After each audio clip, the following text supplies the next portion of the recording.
এই জবান যেন অন্যায়ভাবে কারো কষ্টের কারণ না হয়, এই হাত যেন কারো কষ্টের কারণে সাক্ষী না হয়।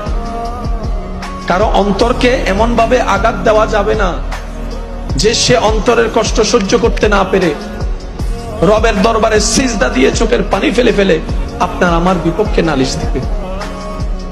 ওই এক একটা ফোঁটা চোখের পানি আপনার আমার জন্য পাহাড় সম পরীক্ষা হয়ে চলে আসবে। কারণ রব নিজের হক মাফ করলেও বান্দার বিন্দু পরিমাণ হক মাফ করবে না, এটাই রবের ওয়াদা। আল্লাহ তাআলা আমাদের সবাইকে নবীর আদর্শের সাথে জীবন সম্পৃক্ত করার তৌফিক দান করুক, আমিন। এই জবান যেন অন্যায়ভাবে কারো কষ্টের কারণ না হয়, এই হাত যেন কারো কষ্টের কারণে সাক্ষী না হয়।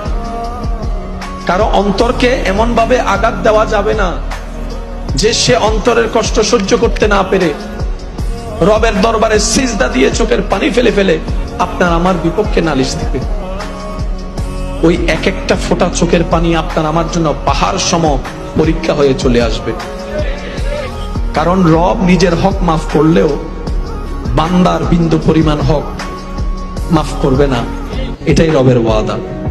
আল্লাহ তাআলা আমাদের সবাইকে নবীর আদর্শের সাথে জীবন সম্পৃক্ত করার তৌফিক দান করুক, আমিন।